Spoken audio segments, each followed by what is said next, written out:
Vivimos en una era de información sin fin. Tenemos más acceso a información hoy que en cualquier punto de la historia humana. ¿Tienes alguna pregunta? Puedes buscar el mundo por respuestas. ¿Necesitas direcciones? Mapas te pueden guiar casi a cualquier lugar. ¿Necesitas comprar algo? Lo puedes localizar, comprar y tenerlo enviado a ti, todo en unos pocos minutos.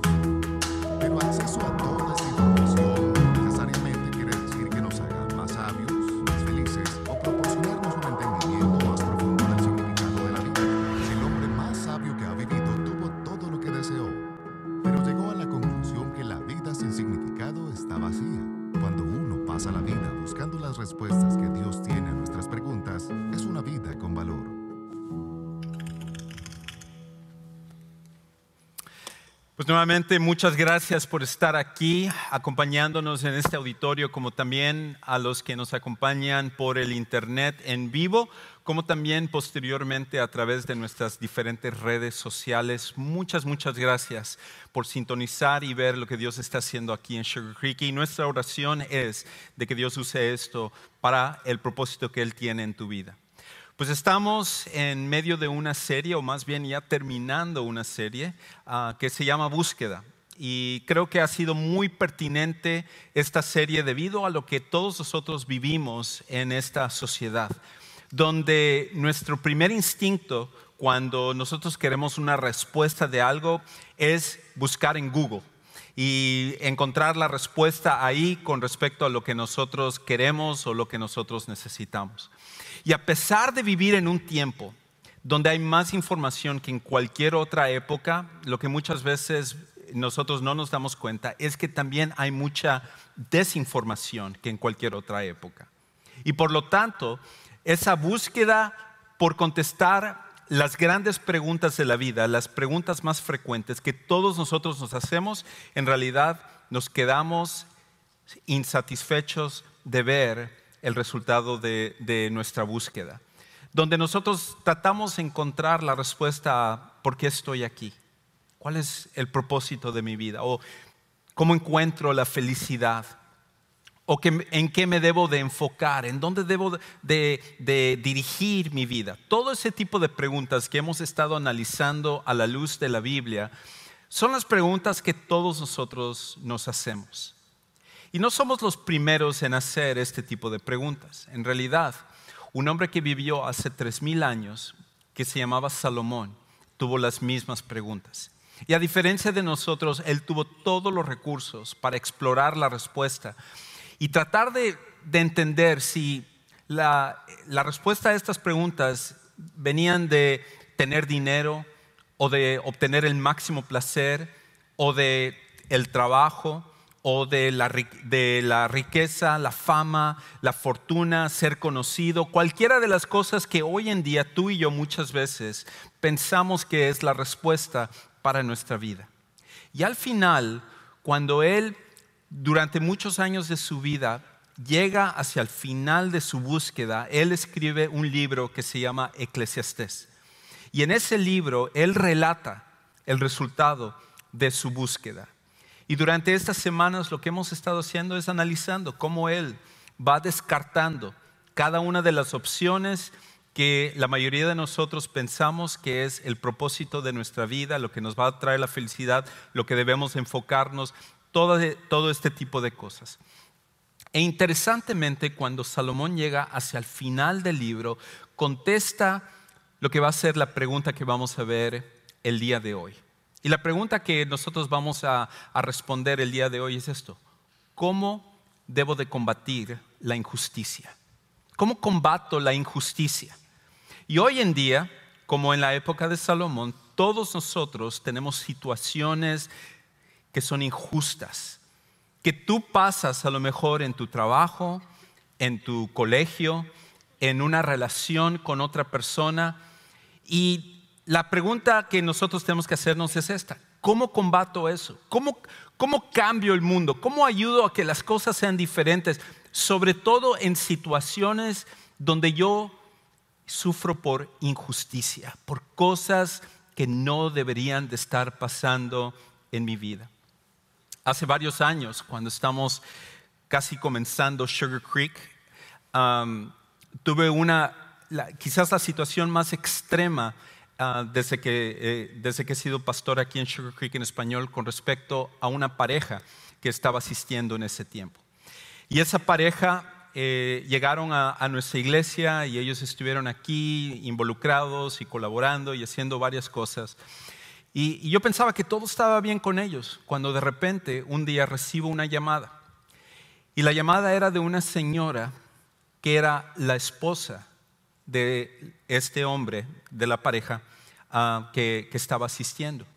Y ella empezó a decirme, mi esposo está asistiendo ahí a su iglesia, la mujer con la que anda no es su esposa, yo soy su esposa, y él me ha abandonado.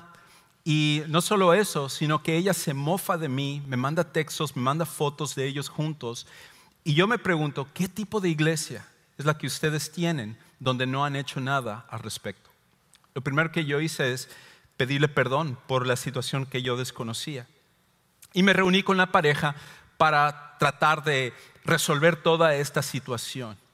Al final, el resultado de esta pareja es que lejos de arrepentirse y lejos de hacer lo que debían de hacer, se obstinaron en mantener esa relación que estaba dañando a esposa, hijos que ya ni querían hablar a su papá, una situación extrema. Y llegó al punto en el que tuve que hablar con ellos y decirles, ¿saben qué? Es mejor que ustedes ya no sigan viniendo a Sugar Creek. Porque ustedes lo que necesitan es arrepentirse. Y si ustedes no están dispuestos a hacer eso, no tiene caso que en este momento ustedes sean parte de la iglesia. Pues obviamente esa respuesta no les gustó. Y ellos se fueron de Sugar Creek muy molestos conmigo. A la semana recibí una llamada. Y era de una conductora de una radio cristiana de aquí, de la ciudad. Y ella me dijo, ¿sabes qué? Me enteré acerca de la situación de esta señora que se había ido y me comentó la manera como tú la maltrataste y como tú actuaste con respecto a ella y su marido, porque no le había dicho que no era su marido. Y me molestó tanto que te estoy llamando para decirte que voy a demandarte por difamación de lo que tú le hiciste a esta pareja. Y cuando escuché eso, primero me llené de coraje. Yo dije, ¿cómo es posible que yo esté en una situación donde lo único que estoy tratando de hacer es lo correcto? Es tratar de ayudar a esa pareja, a la esposa, a la familia y todos los que estaban sufriendo por esta situación. Y yo me encontraba en una situación otra vez pagando por algo que en realidad era injusto. Seguramente tú has estado en una situación como esa también.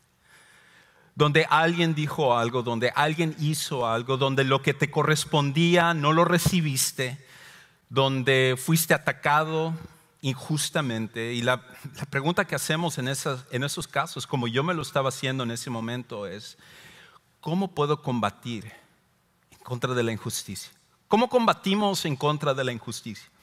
Y sobre todo hoy, joven, yo sé en tu escuela, en tu colegio, en tu universidad, una de las cosas que tú aprendes mucho de tus maestros es esta idea de combatir lo injusto, la sociedad que es tan injusto, el gobierno y todo lo que está mal, y tú sales de ahí, de tu clase motivado a decir, yo voy a pelear en contra de la injusticia de toda esta sociedad. Y la pregunta es, ¿cómo realmente lo hacemos? ¿Cómo lo debemos hacer de una manera efectiva? Pues lo primero que nosotros necesitamos entender es que la injusticia no es un problema presente, sino uno de siempre. La injusticia no es un problema presente, sino uno de siempre. La realidad es de que esto ha sido una característica de la humanidad. Esto ha sido algo que todos nosotros como sociedad y como personas hemos sufrido, de que la injusticia ha sido una característica de toda nuestra sociedad. Y no sé si salió el punto ahí, pero la injusticia no es un problema presente, sino de siempre. Sé que estamos teniendo un poco de problemas técnicos, así que yo les voy a dar las respuestas de aquí. Pero la realidad es de que la injusticia ha sido una característica de toda nuestra sociedad. No es un problema de ahorita, no es algo que simplemente estamos pasando en este momento. La injusticia ha sido la característica de toda nuestra sociedad. Y debido a eso, debido a que ha sido un problema durante toda nuestra historia, muchas veces nosotros no nos damos cuenta que todos nosotros sufrimos de injusticia porque es parte de la característica de este mundo. Ahora, al estar en una situación injusta y al cuestionar cómo combatir la injusticia, una de las cosas más fáciles que nosotros tendemos a hacer es juzgar la injusticia de los demás. De hecho, juzgar la injusticia de los demás es fácil, pero responsabilizarnos o darnos cuenta de nuestra injusticia es difícil. Una de las cosas más difíciles para nosotros, y déjeme decirlo de esta manera, juzgar la injusticia de los demás es fácil, pero reconocer nuestra injusticia es difícil. Porque ver lo que está mal en otras personas, eso es lo más fácil. Decir, miren el gobierno, miren a esta persona, miren esta situación, mira lo que yo estoy pasando, miren lo que yo pasé. Es tan fácil recordar esos momentos donde yo estaba sufriendo por una situación injusta. Tú recordarás tu situación injusta y tú volteas hacia atrás y dices, ¿cómo es posible que yo pasé por esa situación? Es tan fácil juzgar a los demás por las situaciones injustas que nosotros pasamos. Pero la parte difícil es reconocer cuando nosotros somos los que actuamos injustamente. Cuando es así, ya no lo recordamos con tanta facilidad. Cuando nos damos cuenta que hemos sido nosotros los que hemos actuado injustamente con otras personas, ese tipo de casos ahí ya no nos acordamos tanto con respecto a esas situaciones. Las veces que yo la he regado, las veces que yo he fallado, no me acuerdo con tanta frecuencia como esa situación en específica donde yo fui el receptor de injusticia. Nuestra tendencia humana es juzgar la injusticia de otros fuertemente, pero cuando se trata acerca de nuestra propia injusticia, ahí es donde nos cuesta muchísimo trabajo. Es cuando nosotros nos resistimos a reconocer cuando nosotros hemos sido los que actuamos de una forma injusta. Y aquí hay una cosa que tú y yo necesitamos darnos cuenta, y es esto: la injusticia no proviene del corazón de la sociedad, sino de nuestro corazón individual. La injusticia no proviene del corazón de nuestra sociedad, sino de nuestro corazón individual. La razón por la cual hay injusticia no es por el tipo de sociedad donde nosotros vivimos. No es porque estamos en Estados Unidos o en un país de Latinoamérica o en Europa, en África o en cualquier otro lado. No tiene que ver con la sociedad donde vivimos. Tiene que ver con los individuos que componemos esa sociedad. Y todos nosotros colaboramos para lo que es el estado de la sociedad. Inclusive, muchas veces nosotros que hemos emigrado de otros países latinoamericanos, creo que una de las cosas que más apreciamos de este país es que aunque hay corrupción y hay cosas que vemos que están mal, en general vemos una situación diferente a lo que veíamos en nuestros países, donde prácticamente el soborno o la mordida, como en muchos países usamos ese término, lograban darte lo que tú quisieras, aunque fuera una situación injusta. El problema era cuando la otra persona tenía más poder, más palancas con personas del gobierno o de influencia, y entonces tú ya no recibías la justicia, sino que ahora la injusticia venía sobre de ti. Pero nosotros, en medio de esas situaciones, en medio de la corrupción de nuestros países latinoamericanos, nosotros criticábamos gobierno, criticábamos a las personas y todo, pero con la mano en la cintura, cada vez que nosotros pudiéramos aprovecharnos de una situación, lo hacíamos. Decíamos, ¡qué mal está esto! Pero ¿qué tal cuando agarrabas la luz de tu vecino para poder pagar menos cuenta. O buscar la manera de obtener los canales de cable gratis para que pudieras disfrutar de la televisión. O dar una mordida en alguna agencia burocrática del gobierno para agilizar un poco más los trámites. Todo eso era también parte de la corrupción y de la injusticia. Y para nosotros, la mayoría de nosotros somos severos en juzgar la injusticia de los demás. Pero cuando se trata acerca de nuestra injusticia y cómo nosotros colaboramos para una sociedad injusta, es ahí cuando se nos hace tan difícil. Hay un psicólogo que se ha vuelto muy famoso en los últimos tiempos que se llama Jordan Peterson. Y aunque no es cristiano, tiene algunos principios muy interesantes. Y de hecho, él escribió un libro que ahorita se ha hecho muy, muy famoso, que se llama 12 reglas para la vida. Y una de las reglas que él dice es esto: que para poder cambiar el mundo o para poder limpiar el mundo, lo primero que nosotros tenemos que hacer es limpiar nuestro propio cuarto. Para poder limpiar el mundo, lo primero que tenemos que hacer es limpiar nuestro propio cuarto. Porque todos nosotros decimos, sí, mira el mundo, mira cómo está, todo esto hay que cambiar. Pero la pregunta es, oye, pero ¿y el área que te toca a ti, por qué no está limpio? ¿Por qué el área donde tú estás al frente de eso está mal? ¿Cómo podemos nosotros cambiar el mundo? ¿Cómo nosotros podemos cambiar nuestro trabajo? ¿Cómo nosotros podemos cambiar esta relación cuando aquello de lo que somos responsables nosotros lo estamos descuidando? Y por eso para él lo usa como una metáfora. Tu cuarto es tu responsabilidad. Y por lo tanto, si tú realmente deseas cambiar las cosas en otras relaciones, primero cambia el área donde tú estás mal. Ahora, Jordan Peterson no es el primero en decir. Jesús lo dijo mucho tiempo antes y con más originalidad. Porque él dijo esto: antes de juzgar la paja en el ojo ajeno, tienes que primero preocuparte del tronco que tú tienes en tu propio ojo. Cuando sea así, entonces puedes ayudar a la otra persona porque ya puedes ver lo que está mal en la otra persona. Pero si tienes ese troncote que te está saliendo del ojo, ¿cómo es posible ver lo que está mal en la vida de otras personas cuando tú estás mal o peor que los demás? Por esa razón, para cambiar la situación injusta de nuestra sociedad, y cuando pasamos por situaciones injustas, tenemos que comenzar primero con nosotros. Por esa razón, el principio que nosotros necesitamos entender es esto: que la mejor manera de luchar contra lo injusto es responsabilizarme yo de ser más justo.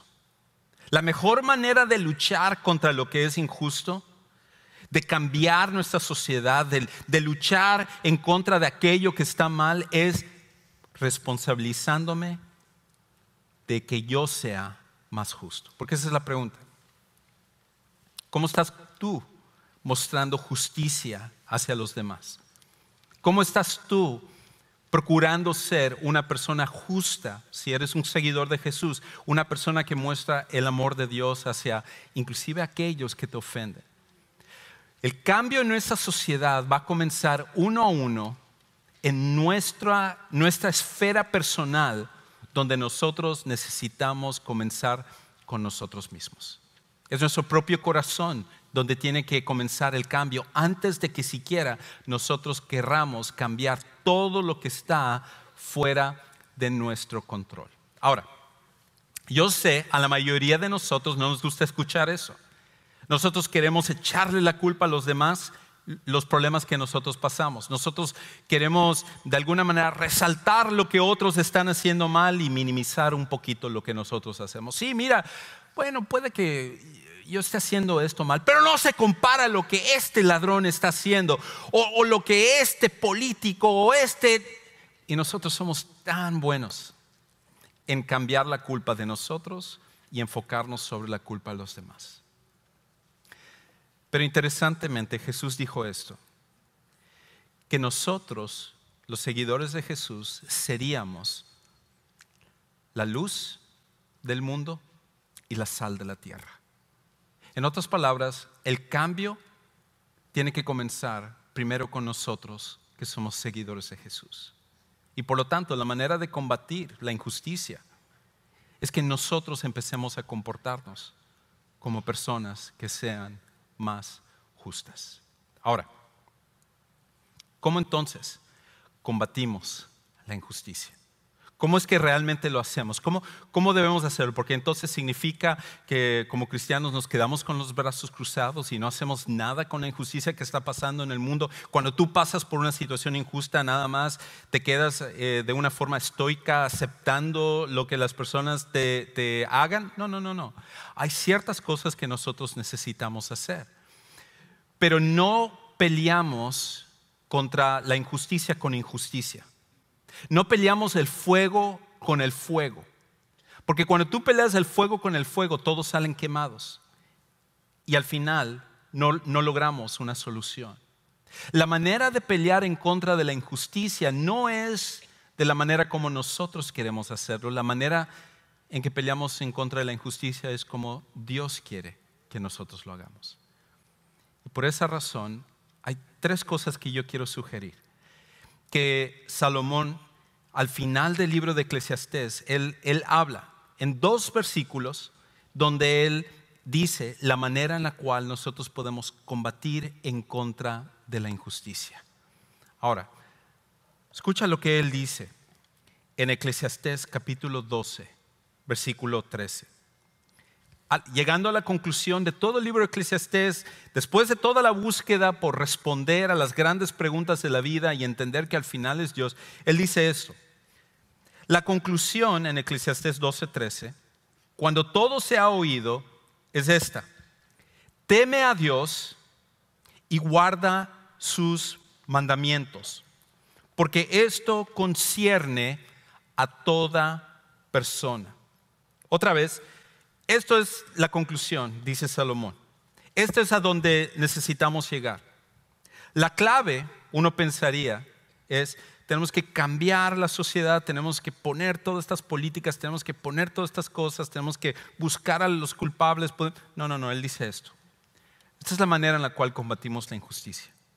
Teme a Dios y guarda sus mandamientos, porque esto concierne a toda persona. Y aquí es donde obtenemos entonces un principio. Combate la injusticia de los demás con tu obediencia a Dios. Combate la injusticia de los demás con tu obediencia a Dios. Pues ahí estaba yo, habiendo recibido esta llamada de esta locutora de radio cristiana que no conocía la situación. Toda esa situación había sido distorsionada, donde simplemente la persona se pintó como una víctima y ahora ella me estaba amenazando con demandarme y volver esto una situación aún más complicada.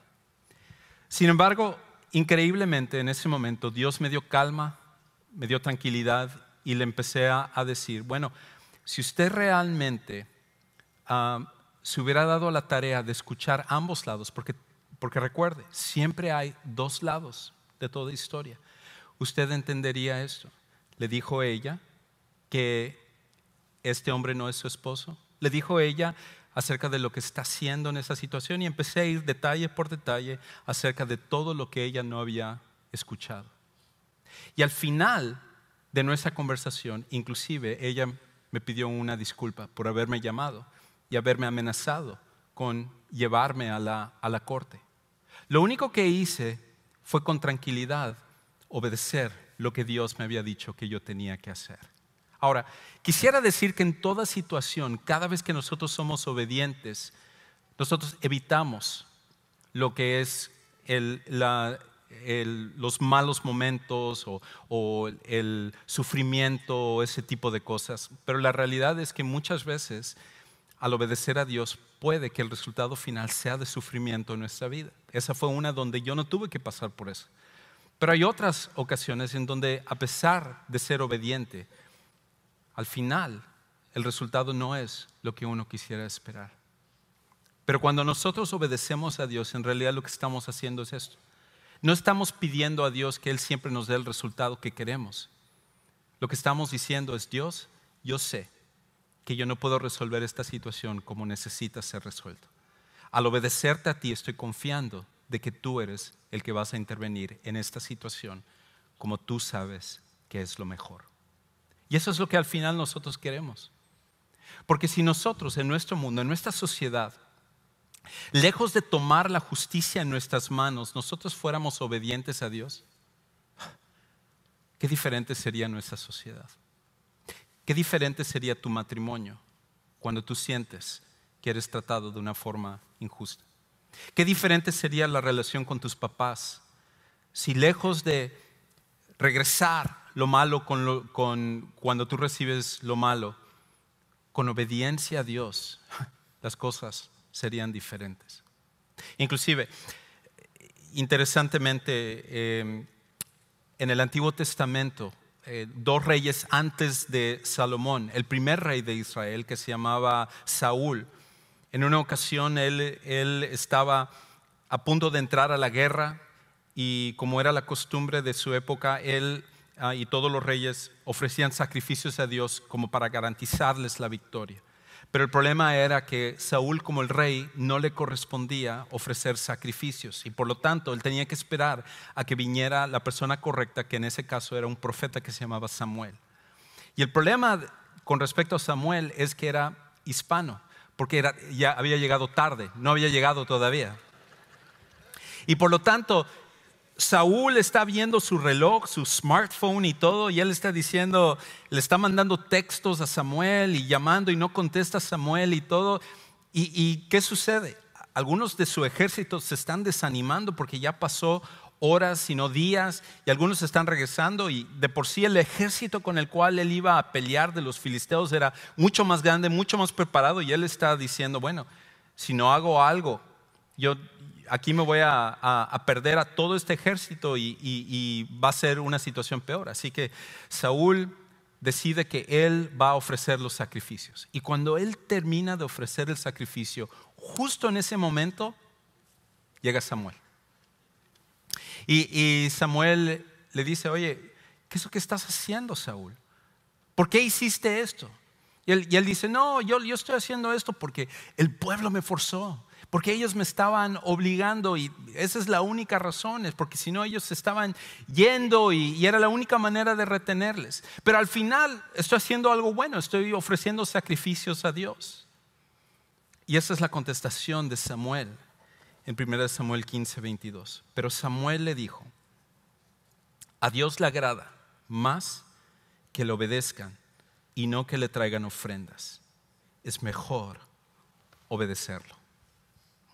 Cuando tú estás pasando por injusticia, la manera de asegurarte que va a haber el mejor resultado, no uno donde vas a evitar el sufrimiento, sino el mejor resultado es obedeciendo a Dios.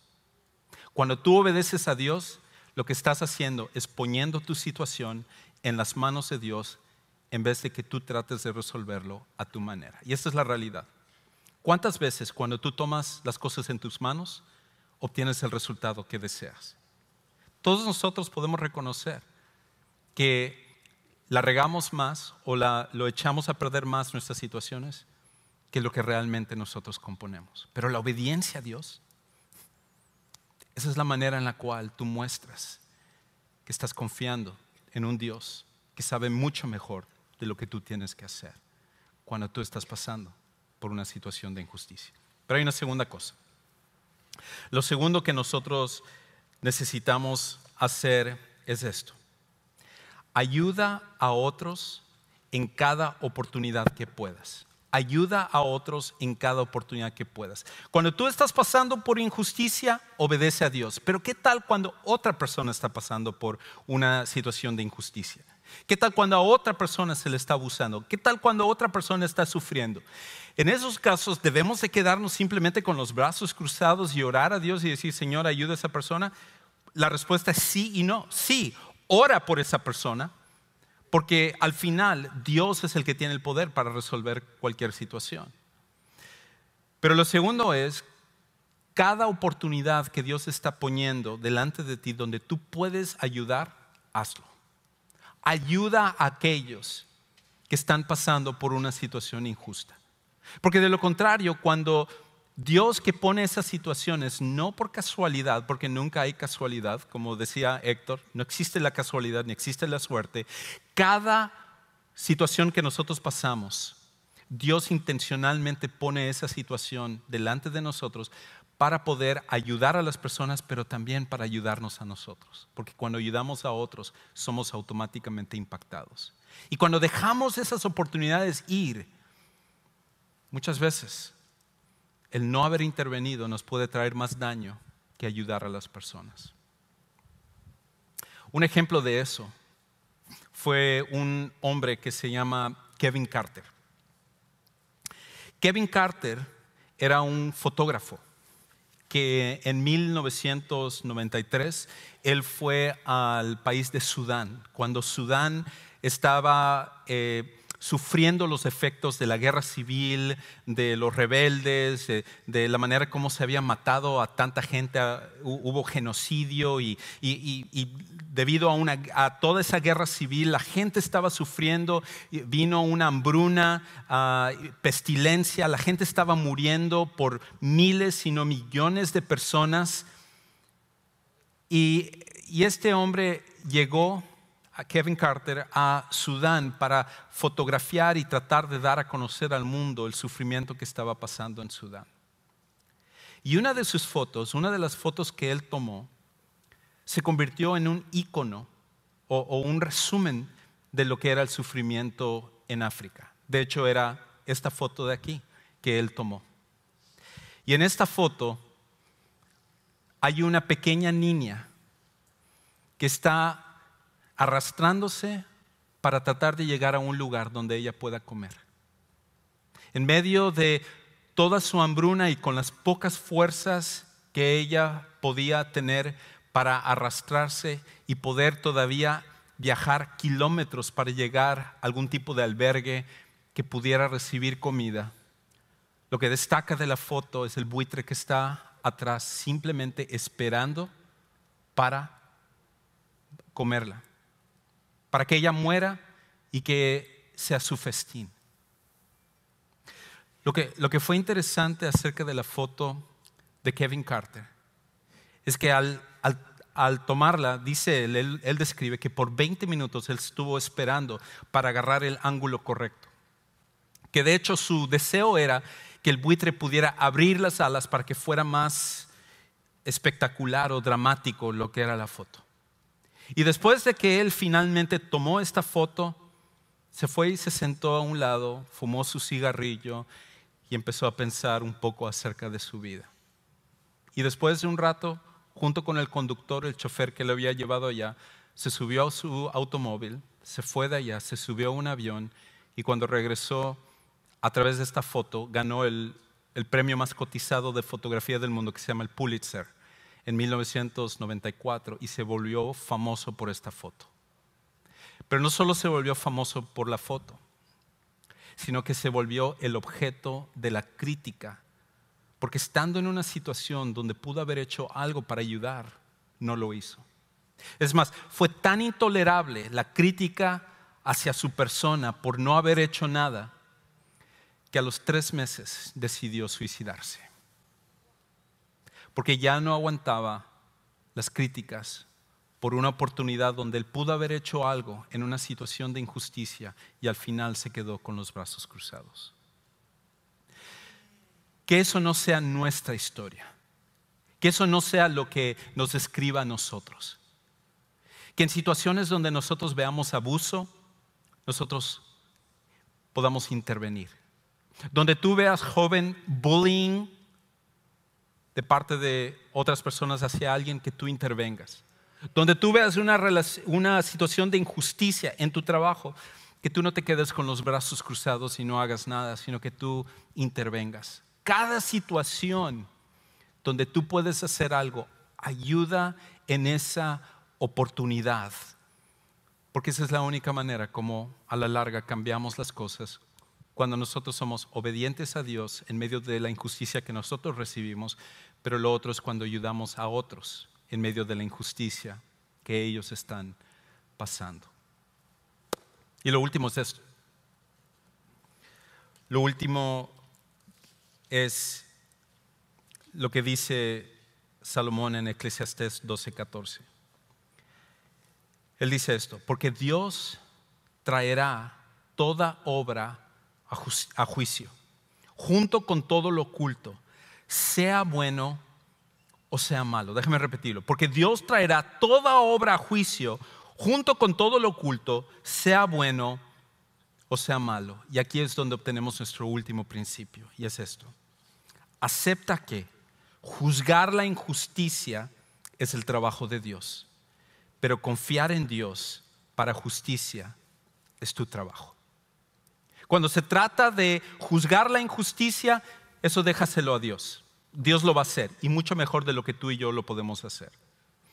Pero cuando se trata de confiar en Dios para justicia, para nosotros o para otras personas, ese es nuestro trabajo. Y nosotros necesitamos confiar en Dios en medio de ello. Inclusive el apóstol Pablo, años después, escribiría en 1 de Corintios capítulo 4 versículo 5 a los seguidores de Jesús en Corinto, algo que nosotros deberíamos de tomar a pecho. Y ahí en 1 de Corintios 4:5 él dice esto: por tanto, no juzguen antes de tiempo, sino esperen hasta que el Señor venga, el cual sacará a la luz las cosas ocultas de las tinieblas y también pondrá de manifiesto los designios de los corazones. Entonces cada uno recibirá de parte de Dios la alabanza que le corresponde. Es el trabajo de Dios juzgar la injusticia. Es nuestro trabajo confiar en Dios para la justicia. Y al final, Dios va a poner cada cosa en su lugar. Hay un juez que vivió hace muchos años que se llamaba Horace Gray. Inclusive llegó a ser uno de los jueces de la Corte Suprema de Justicia de los Estados Unidos. De hecho, aquí hay una foto de Horace Gray. Y hubo una situación en particular donde Horace Gray, antes de ser juez de la Corte Suprema de Justicia, tuvo un caso donde la persona que estaba delante de él claramente era culpable. Todo el mundo sabía que era culpable. Pero por un tecnicismo legal, él como juez estaba forzado a dejar a este hombre libre. Y debido a eso, cuando llegó a ese punto donde ya no se podía hacer nada más y él tenía que dejar libre a este hombre que claramente era culpable, él le dijo esto: sé que eres culpable y tú lo sabes, y quiero que recuerdes que un día enfrentarás a un juez mejor y más sabio que yo, y que ahí serás tratado de acuerdo con la justicia y no con la ley. Vivimos en un mundo donde claramente la injusticia es el pan de todos los días. Pero déjame recordarte que eso es solo temporal. Un día, el mejor juez de todos, el más poderoso, el que conoce las motivaciones, los pensamientos, las intenciones de nuestro corazón, Él pondrá cada cosa en su lugar. Y vale la pena confiar en Él para la justicia que tú y yo buscamos. Pero la justicia también demanda que tú y yo seamos castigados, porque todos nosotros somos pecadores. Y un día, cuando estemos delante de ese juez, no podremos echarle la culpa a nuestros papás de lo que hemos hecho, a nuestro cónyuge de nuestra vida, a nuestros amigos o influencias o cosas que otras personas nos hicieron. Tú y yo claramente seremos culpables delante de Dios. Y Él, como juez perfecto, nos juzgará. Y el juicio que nosotros merecemos es ser castigados por siempre, separados de Dios en lo que la Biblia llama el infierno. Todos nosotros merecemos el infierno. Y no importa qué tan religioso seas, no importa qué tan bueno creas que eres, no importa qué tan moral tratas de ser, todos nosotros merecemos el infierno. Y Dios lo sabía. Pero a pesar de ello, Dios, dice la Biblia, que nos ama tanto, que Él pagó el único precio posible para que nosotros pudiéramos ser perdonados de todos nuestros pecados y que ahora de ser culpables pasáramos a ser perdonados. Y eso era que Él, siendo el único justo, bajara a este mundo y pagara el precio por nosotros. Y así lo hizo en la persona de Jesús. Jesús vino y vivió la vida perfecta que nosotros deberíamos de vivir. La vida que tú y yo jamás hemos podido llevar a cabo. Y cuando Él vino y vivió esa vida perfecta, terminó en el acto de injusticia más grande de todos los tiempos. Y eso es que el único hombre que nunca había pecado murió la muerte más horrible de la historia, la muerte de una cruz. Y los clavos no fueron lo que le detuvieron en esa cruz, sino fue su voluntad propia por el amor que Él tiene por ti y por mí. Y la Biblia dice que por esa muerte y posteriormente por su resurrección, cuando tú y yo confiamos en lo que Jesús hizo por nosotros, cuando ponemos nuestra fe en Él, nuestra confianza ya no en religión, ya no en buenas obras, ya no en moralidad, sino en Jesús, la Biblia dice que pasa algo que nunca hemos experimentado. La Biblia dice que es como nacer de nuevo, es nacer espiritualmente por dentro. Y quizás tú en esta tarde nunca has tomado esa decisión. A lo mejor tú nunca has llegado a ese punto de confiar en Jesús como tu Salvador personal. Pero hoy es el día que tú lo puedes hacer. Si tú realmente quieres combatir la injusticia, comienza primero viniendo al único que es completamente y perfectamente justo, que es Jesús. Por eso en un momento vamos a cantar y durante este canto yo te voy a invitar a que vengas. Yo voy a estar parado de hecho aquí hacia tu izquierda esperándote. Me encantaría orar contigo, ayudarte a que tomes este paso. No importa lo que otros piensen, no importa lo que otros puedan figurarse acerca de que vengas, porque un día serás solo tú y Dios, seré solo yo y Dios, y en ese momento lo único que importará es qué hicimos con Jesús. Les invito a que nos pongamos de pie y mientras cantamos, ven aquí adelante a tomar la decisión que será mejor de toda tu vida.